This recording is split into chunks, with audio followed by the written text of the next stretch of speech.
एक गांव में मनोहर और सरला नामक पति पत्नी रहते थे। मनोहर बहुत ही अच्छा और आदरणीय आदमी था। वो मुकेश नामक एक व्यक्ति से दूध लेके अपने घर जाता था। उस दूध को उसकी पत्नी सरला उबा के ठंडा करके एक मटके में डाल के दही बनाती थी। पति पत्नी दोनों एक छोटी दही का दुकान चलाते थे। जो पैसे दही को बेचने से मिलते थे उससे अपना जीवन चलाते थे।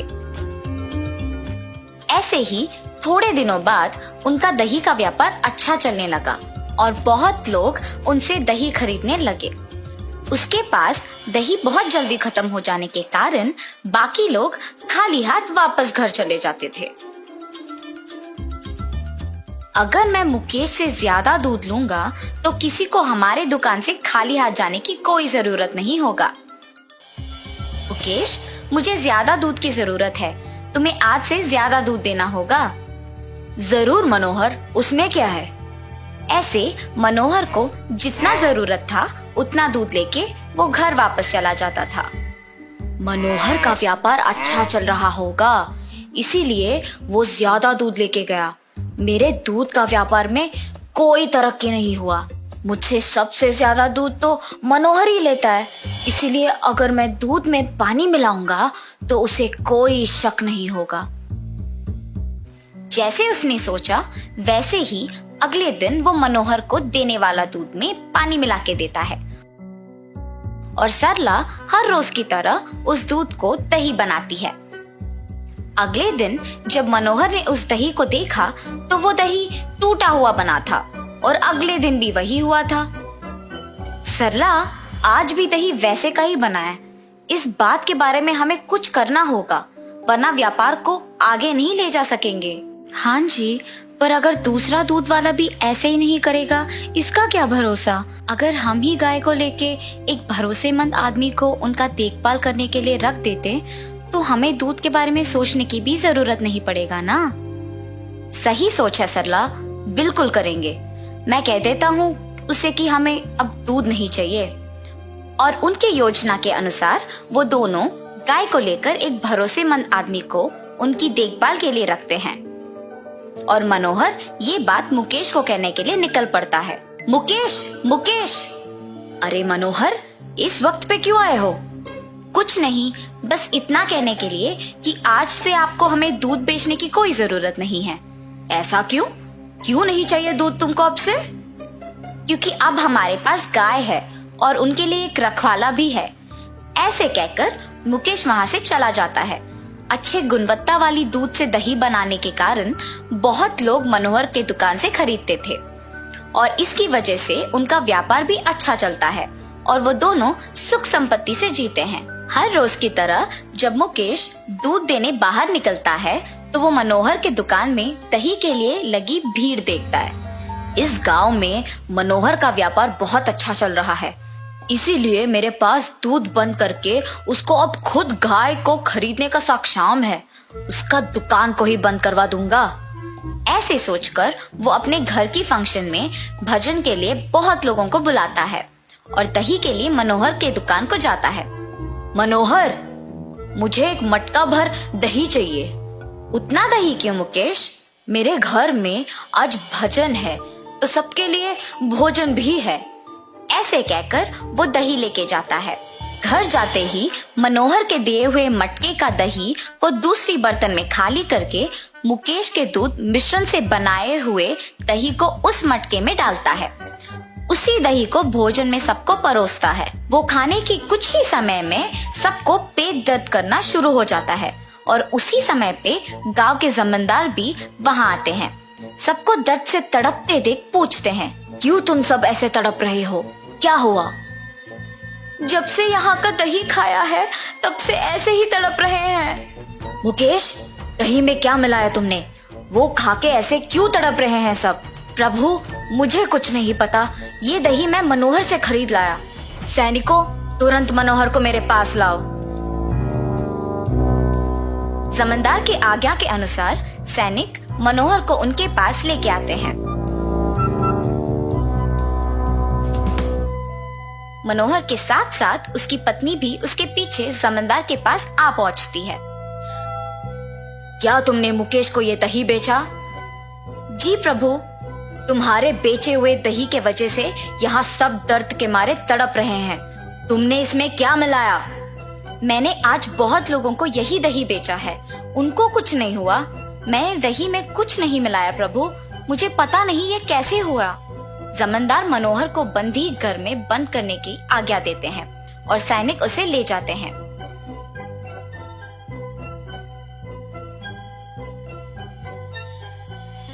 ये कैसे हो सकता है?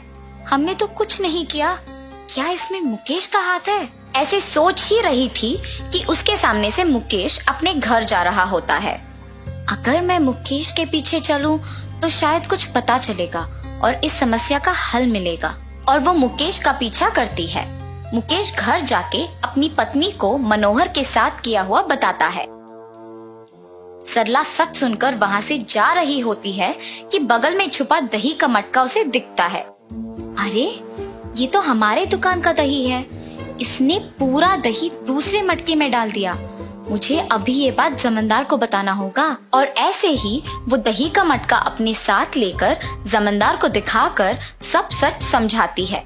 जमींदार अपने सैनिकों को मनोहर को मुक्त करके मुकेश को बंदी करने की आज्ञा देते हैं और सैनिक जमींदार का कहा मानकर मुकेश को बंदी कर देते हैं।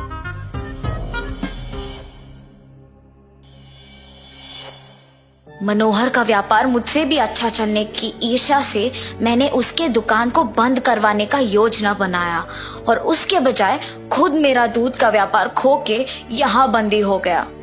ऐसे उसको अपनी गलती का एहसास होता है। अपनी पत्नी के होशियारी और बुद्धि से मनोहर को बचाने के लिए वो बहुत खुश होता है और दोनों हमेशा की तरह अपना दही का व्यापार खुशी से करते हैं। दूध वाला। बिकनूर नामक एक नगर में रहता था एक राजा चंद्रसेना। उसका मंत्री कबीर सिंह उसके दूध का कारोबार संभालता था। उन्होंने बहुत सारे स्वस्थ गायों को पाला जो अच्छा और गाढ़ा दूध देते थे। ये दूध सारे गांव में बेचा जाता था।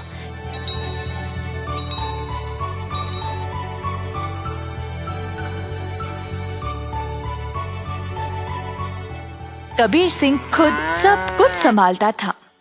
कबीर सिंह की पीढ़ी भी महाराजा के लिए काम करते आ रहे थे और इस वजह से चंद्रसेना उसका बहुत आदर करते थे। कबीर सिंह ने भी राजा को कभी भी निराश नहीं किया। सारे गांव में उसका अच्छा नाम था। हर रोज कबीर सिंह खेत पर जाता था। उसने बहुत लोगों को काम पे रखा गायों की देखभाल के लिए, ताकि वे अच्छे से खाए और सेहतमंद रहे। गायों को घास चराने के लिए वह दिन में कम से कम 2 बार भेजता था।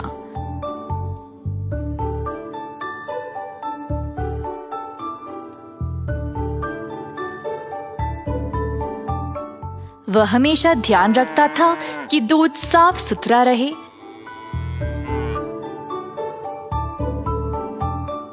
दूध निकालने के बाद वह 10 दूध वालों को देता था ताकि वह गांव में जाकर बेच दे।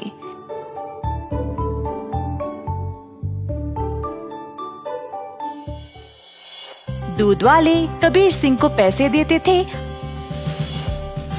और कबीर जाकर चंद्रसेना को। चंद्रसेना ने देखा कि कैसे कबीर ईमानदारी से काम करता था और उस पे पूरा भरोसा रखा। महाराज कबीर के साथ अच्छा बर्ताव करते थे और कबीर राजा के बारे में भी अपने बहनों को बताया करता था। एक दिन जब कबीर घर वापस आया तो उसने अपने बहनों को बहुत गुस्से में और परेशानी में देखा। क्या बात है, तुम सब इतने गुस्से में क्यों हो? हम तीनों की उम्र हो गई है शादी के लिए, पर क्या फायदा, शादी के लिए पैसे ही नहीं है। कपड़े और गहनों को छोड़ो, हमारे पास खाने पीने के लिए पैसे काफी नहीं है। मैं तुम लोगों के लिए ही इतना मेहनत करता हूँ, अगर इससे भी खुश नहीं हो तो मेरी सारी मेहनत ही बेकार हो रही है। आप तो महाराजा के मंत्री हो ना, पर आप अपनी आमदनी किसी भी जरूरतमंद को दे देते हो। और आप दूध का कारोबार भी संभाल रहे हो ना अकेले, उसमें भी कोई मुनाफा नहीं मिल रहा है आपको। ऐसा क्यों? शायद हमारी कोई फिक्र नहीं है इसीलिए। तीनों बहनें रोने लगी और कबीर को बहुत बुरा लगा। अब तुम सब मत रो, मुझे बर्दाश्त नहीं होता। अब बोलो मैं क्या करूं? मैं वही करूंगा। वैसे आपको ज्यादा कुछ करने की जरूरत नहीं, आप दूध का सारा कारोबार संभालते हो ना। अगर आप उसमें थोड़ा पानी मिलाकर बेचोगे तो आप ज्यादा बेच पाओगे। हाँ, और अधिक दूध से आप ज्यादा मुनाफा भी कमा सकते हो। पर ये तो धोखा हुआ, मैं राजा के साथ ऐसा नहीं कर सकता। कबीर सिंह ने ऐसा करने से मना कर दिया था, पर उसकी बहनों ने उसको भावुक करके जैसे तैसे उससे ये काम करवा ही दिया। कबीर सिंह अक्सर कमाए गए पैसे राजा को देता था और बाकी के पैसे अपनी बहनों को देने लगा। मुझे ऐसा करना नहीं पसंद, ये आखिरी बार है, इसके बाद मुझे ये सब करने के लिए नहीं बोलना। कबीर की बातें सुनकर बहनों ने उसको पैसे वापस किए और घर छोड़कर जाने का नाटक करने लगी। कबीर के पूछने पर तीनों ने धमकी दी कि वे घर छोड़कर चले जाएंगे। मजबूर होकर कबीर को उनकी बात माननी ही पड़ी। कमाए गए पैसे राजा को देकर अधिक पैसे अपनी बहनों को देने लगा। ये सिलसिला कई दिनों तक चलता रहा। कुछ ही समय में कबीर की बहनें नए नए साड़ियां और गहने खरीदने लगे और अच्छा खासा खाने भी लगे। उनकी जिंदगी ही बदल गई। घर पर बैठे बिना तीनों सच धज के बाहर घूमने लगे, सबके आगे दिखावा करने के लिए।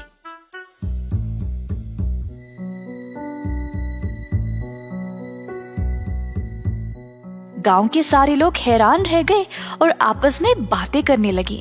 ये तीन बहनें कबीर की कमाई को ऐसे इस्तेमाल कर रहे हैं, मैंने कभी नहीं देखा किसी को ऐसा करते हुए। पर कबीर सिंह के पास इतने पैसे आए कहाँ से? सब लोग कबीर के बारे में बातें करने लगे और बाकी के मंत्री कबीर की कमाई पर ईर्ष्या करने लगे, तो इस बात पर जांच करना शुरू कर दिए।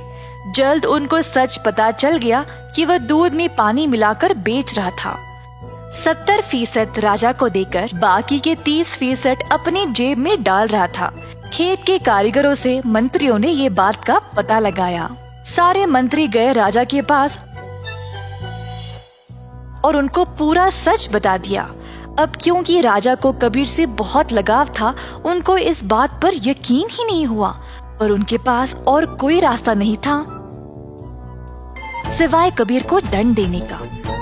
तीनों बहनें आए कैद खाने अपने भाई को देखने के लिए और उनको बहुत बुरा लगा कि उनकी ही वजह से उनका भाई आज जेल में बंद पड़ा है।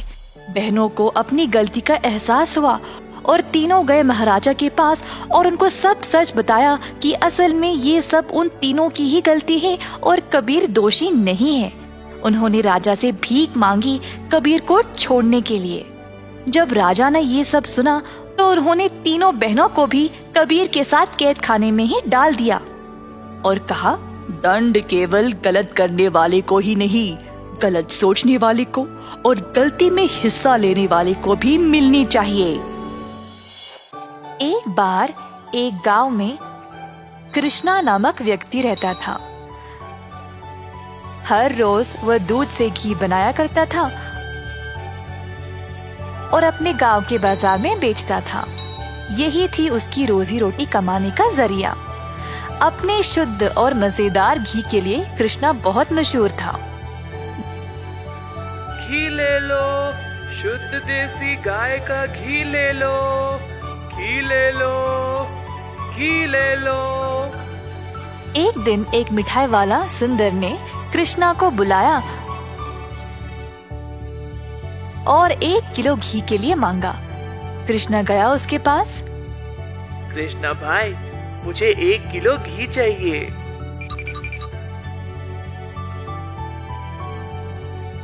कृष्णा घी को तोलने लगा। जब सुंदर ने देखा कि घी कितना शुद्ध था, तो वह अपने आप को रोक ही नहीं पाया। सुंदर ने और घी लेने का निर्णय लिया। रुको कृष्णा, मुझे तुम 1 नहीं 2 किलो घी दे देना। पता नहीं बाद में बचेगा या नहीं। तुम्हारा घी सबसे शुद्ध है और मुझे स्वादिष्ट मिठाई बनाने में मदद करता है। ओ बढ़िया जी, धन्यवाद सुंदर साहब। ये लो आपके 2 किलो घी। सुंदर ने खुशी से घी लिया और फिर दोनों अपने अपने रास्ते चले गए। जैसे कृष्णा चलता गया, गांव के लोग उसको एक एक करके घी खरीदने बुला रहे थे। दोपहर तक सारी घी बिक चुकी थी, क्योंकि वो घी था ही इतना स्वादिष्ट। अपनी कमाई लेकर कृष्णा अपने भाई कुशल के पास दूध खरीदने गया, ताकि वह अगले दिन के लिए और घी बना सके।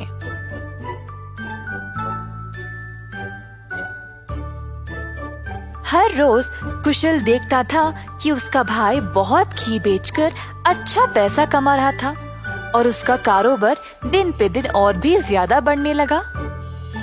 भाई, मुझे 5 लीटर दूध चाहिए घी बनाने के लिए। ओह, अभी तो मेरे पास नहीं है 5 लीटर। क्यों ना तुम शाम को आ जाओ, मैं तुम्हारे लिए बाजू में रखूंगा।